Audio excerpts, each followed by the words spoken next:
Let's take another look at those winning numbers. Remember, there are multiple ways to win. We'll see you back here Monday night.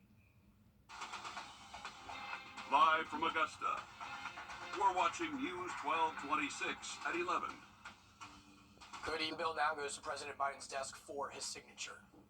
Now tossing things over to First Alert meteorologist Emily Acton. And Emily, is it looking like a sunny start to October? Yeah, it definitely is. It's kind of crazy to believe today's the last day of September, but it was a good last day, I would say, in terms of weather conditions. We saw sunny skies, a little bit of clouds as we headed to the evening, but temperatures topped off in those middle 80s. Right now, we're sitting in those middle 60s, and we'll cool off a few more degrees overnight tonight.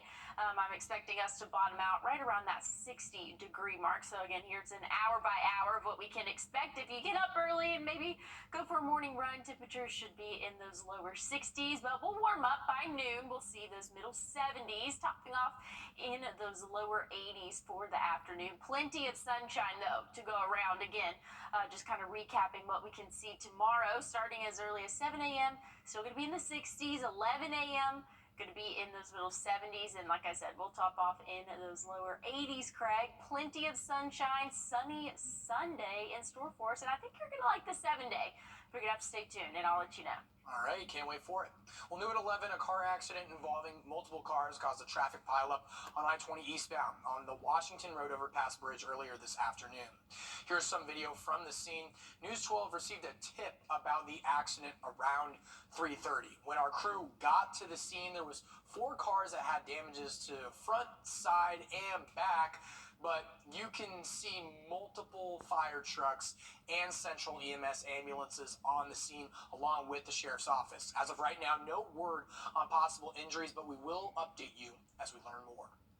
In South Carolina, a Richland County deputy has died after an on-duty car crash Friday night. South Carolina Highway Patrol says 23-year-old Jacob Salrin was driving when he collided with a tractor trailer as it was turning on a separate road. Officials say Jacob died at the scene, and the driver of the tractor trailer was taken to the hospital to be treated for his injuries. Today, local organizations from homeless shelters to poverty resource groups met up to network with each other for the first time since the pandemic. They say knowledge is power, especially when it comes to helping people in need find the right resource. I spoke with a few people today on how Take Up the Cause will bring help to Augusta and together. We want to be able to help people, but we also don't want to send them on a wild goose chase and send them somewhere that is no longer open. Gap Ministries Augusta could seem like an end-all solution to lots of problems for families in need. From providing their food pantry, household cleaning products, help with IDs, certificates, and more. If we realize that diapers are one of the things that are not covered by food stamps or help of any kind, you have to take it out of your basic salary. And we realize that we could help the families tremendously by providing diapers. But 12-year volunteer Judy Grieve will be the first to say they can't solve everything. People will come and say, what diapers? Oh, I need adult diapers. Or I don't know, I just need a bus ticket.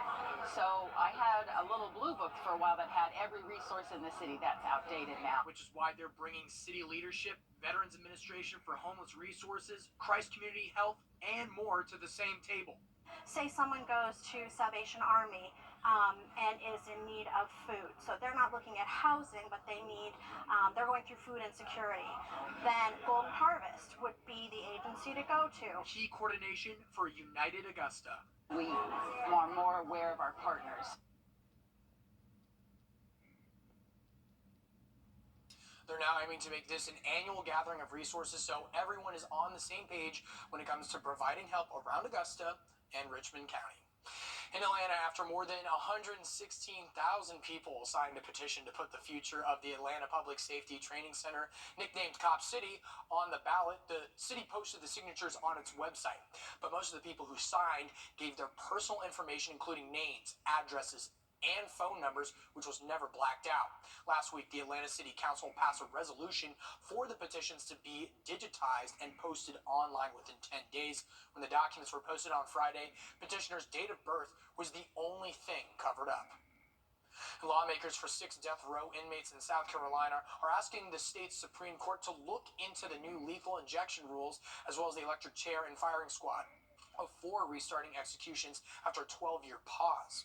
The inmates say judges should decide now if the state's new lethal injection protocol, using just the sedative portion, as well as killing prisoners by electrocution or firing squad, do not violate the Constitution's ban on cruel and unusual punishments. The lawmakers for the prisons and Governor Henry McMaster have asked the Supreme Court to toss out a lower court ruling that the electric chair and firing squad were cruel and let executions start as soon as possible.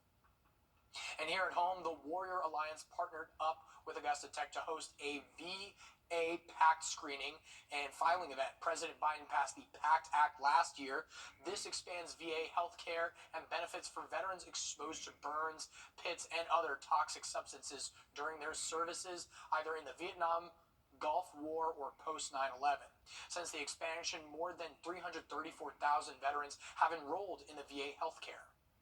So all of those who have been either in combat or those who supported combat actions, this is a time for them to go ahead and get those benefits that they earned as a result of their service, as well as for their families. So the widows who unfortunately have lost their loved ones, this is even an opportunity for them to come and apply for those benefits. And if you were unable to make it to today's event, you can head to the Warrior Alliance website for more information. Over at Evans Town Center Park, the Alzheimer's Association held the Walk to End Alzheimer's. It's the world's largest event to raise awareness and funds for Alzheimer's care, support, and research. Our very own Zaina and Cliff even emceed, and during today's event, those that participated are seen carrying different colored flowers, each representing their personal connection to the disease. We're doing this for Alzheimer's research. I have a grandmother that passed away from, she had Alzheimer's, and I have my father's mother who is currently dealing with Alzheimer's. We're hopefully doing this to bring light to Alzheimer's and hopefully get a research to the point where we can have a good treatment for it. Today's event raised over $53,000, and if you want to participate, the next Walk to End Alzheimer's is next Saturday in Aiken. And today was the last day of the USSSA softball tournament over at Diamond Lakes. This is the first time the event has been held in South Augusta in about 6 years due to the ongoing repairs at Diamond Lakes and the pandemic. The tournament drew in crowds of people from all over. There's various food vendors and even some pop-up shops. Well, calm conditions expected overnight tonight. We'll see temperatures drop off into those lower 60s before warming back up for our Sunday. Stay tuned and I'll have a look at your 7-day. And a family was hoping to have a nice breakfast and a memorable moment in the Smoky Mountains, but this close encounter gave them a breakfast they'll never forget. When I need a pair of Sunday morning at 11 a.m. Connect with us for a time of worship, prayer, and Bible study with Pastor David McKinley.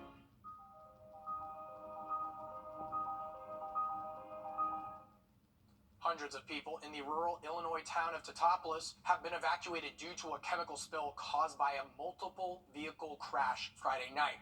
Officials say 5 people, including 2 children, were killed in the accident and 5 others were injured.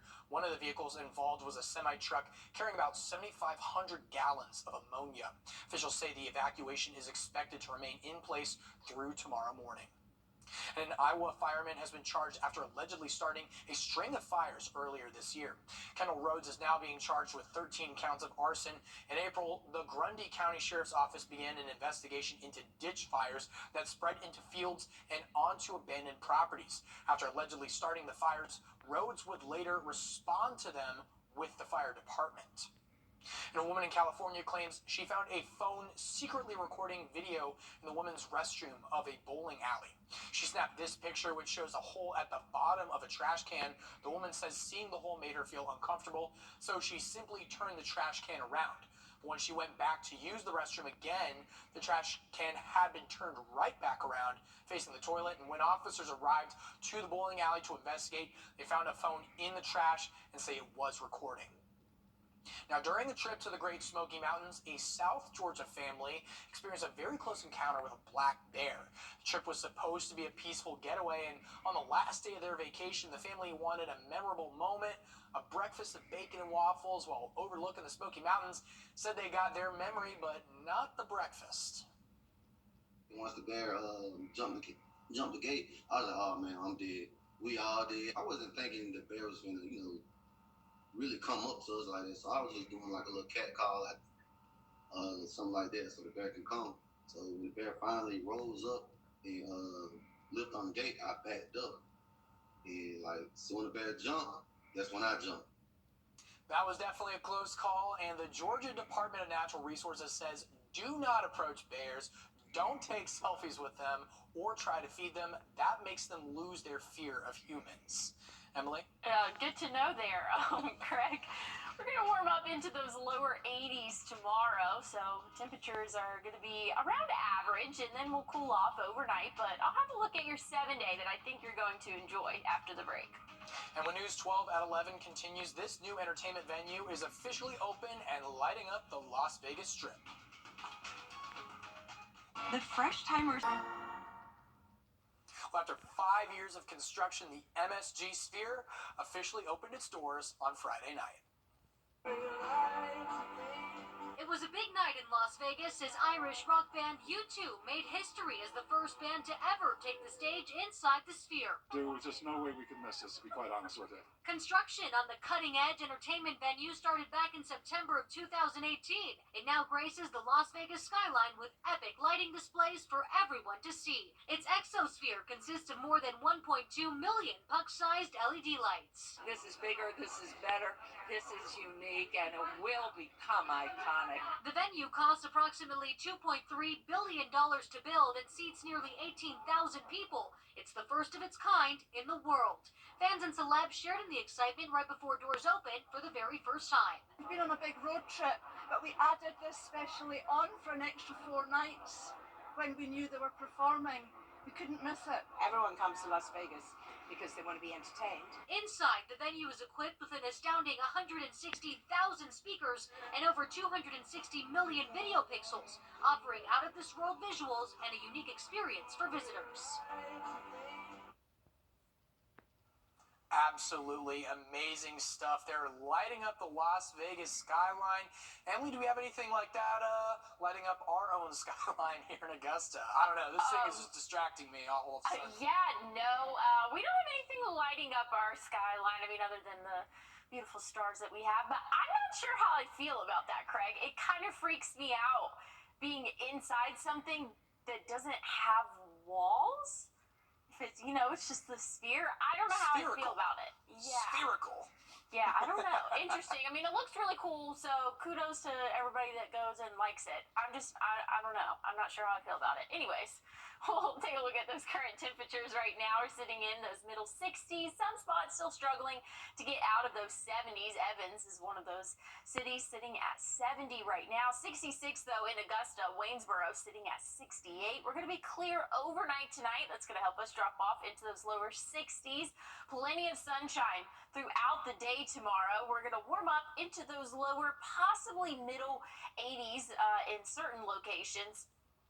But again, plenty of sunshine all around. Going to be clear overnight, so kind of a rinse and repeat without the rinse. We're going to be dry, and the same thing's going to occur on Monday. So if you enjoyed today, you're going to enjoy the next several days. So we're going to be pretty warm, but let's take a look at a little bit of a bigger view of what we are seeing in terms of weather. We have a high pressure sitting just a little bit east of Chicago, and that's keeping us dry and seasonable. I wouldn't say too high, but we're still sitting pretty warm, calm weather conditions, but we can see this dipping down, this cooler air dipping down for us, and that is a trough. There we go. I was trying to think of that word. A trough dipping down for us. And that's going to come around Friday, Saturday. Could possibly see some rainfall, but check this out. This is going to be the cool part of that. Some cooler than normal temperatures expected on our long-term outlook, 6 to 10 days. So again, us here in the CSRA, a little bit cooler than normal, but then once we go into the 18 or 8 to 14 days, that's when we could really feel those cooler temperatures. And I know we just wrapped up our first week of fall. We're not going to see that much of a cool down this week, Craig, but there's hope in the future, the near future, that we're going to really feel those cooler temperatures, some more crisp air. But I mean, our 7-day, you really can't complain. Low 80s, sunny, Overnight lows in the upper 50s and low 60s.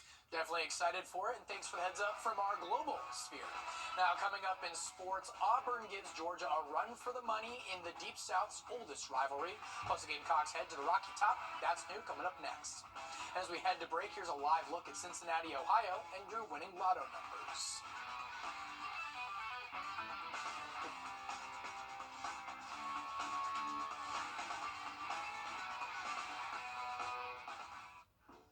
Year and $100 on us. Wow. My celebrity colorist? Me. I'm this new Garnier Nutrice. It has 5 amazing fruit oils. It nourishes while it colors. Cool. Covers our grays for improved, richer color. Nutrice. Nourished hair, better color. By Garnier. Naturally.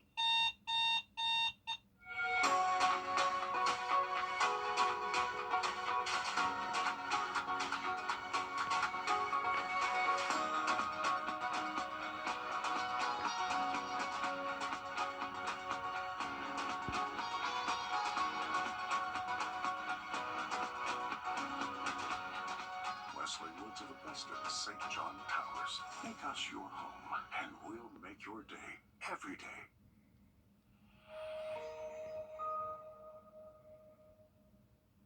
First Alert Radar, powered by Jim Hudson Lexus Acura Cadillac. On your sideline, sports brought to you by the Hawk Law Group. Over the last few years, the Deep South's oldest rivalry has rarely looked like a rivalry on the scoreboard. It's been 4 years since we've seen the two separated by a touchdown. This year, the Tigers put the Dogs' win streak in jeopardy. The first road test of the season for the Dogs, and it started off bumpy. Tigers got on the board first with a 5-yard bundle. In the first half, Auburn had 145 rushing yards to Georgia's 68.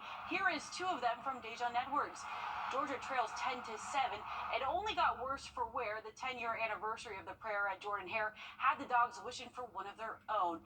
The Dogs fell behind 17-10 in the third quarter before piecing together 3 consecutive scoring drives to pull ahead and put an end to this visit. 27-20. Brock Bowers was a huge part of getting the ball downfield. He had 8 catches for 157 yards, his second straight 100-yard game. Proud of them.